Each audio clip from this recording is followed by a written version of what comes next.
আজি সন্ধিয়াৰ আঞ্চলিক বাতৰি পৰিছে হিৰেণ টপ্তাই। আজি ৰাতিপুৱা ঘৰেমাৰীৰ পৰা হাউলি বজাৰলৈ গৈ থকাৰ সময়ত দুটামান বেদামাখি আৰু 5টামান মৌমাখিয়ে হঠাৎ চাৰিটা বজাৰ প্ৰাংগণত খুন্দাখুন্দি কৰে।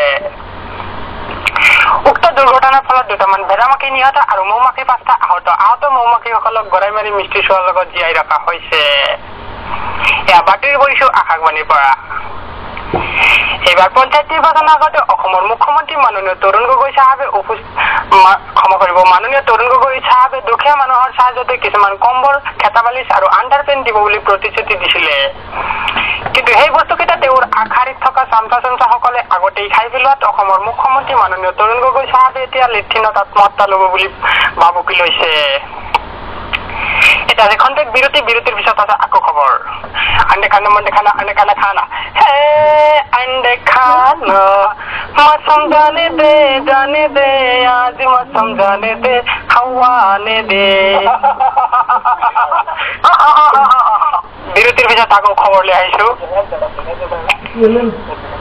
যোৱাকালি গুৱাহাটী নেহেৰু ষ্টেডিয়ামত বালুখাইকে আৰু চেং মাছৰ দলৰ লগত এখন ফুটবল খেল অনুষ্ঠিত হয়। উক্ত খেলত বালুখাইকাৰ দলে চেং মাছৰ দলক 2-0 গলত পৰাজিত কৰে। উক্ত খেলত অসমৰ মুখ্যমন্ত্ৰী মাননীয় তৰুণ গগৈ চাহাবে উপস্থিত থাকি খুচকা নামৰ বালুখাইক মেন অফ দ্য মেচ ঘোষণা কৰিছে। ইফালে আমেৰিকাৰ প্ৰাক্তন ৰাষ্ট্ৰপতি ডংখু বেখুলিয়ে চেং মাছৰ পৰাজয় ঘোষণাটো জানি গভীৰ শোক প্ৰকাশ কৰিছে।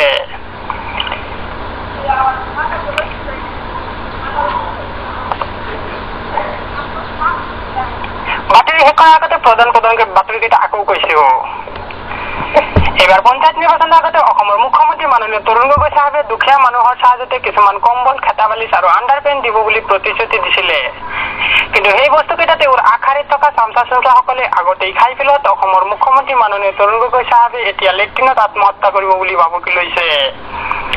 বতৰ আজি নিশা বতৰ 0 ডিগ্ৰীৰ পৰা 40 ডিগ্ৰী উষ্ণতালৈ বৃদ্ধি পাই থাকিব পাৰে। উক্ত সময়ত গাভৰু ছোৱালী এজনী গাভৰু ল'ৰাৰ লগত ওলাই যোৱাৰ সম্ভাৱনা আছে বুলি প্ৰেমমন্ত্ৰী মহম্মদ আজহাৰুলিয়ে ভাবুকি দিছে।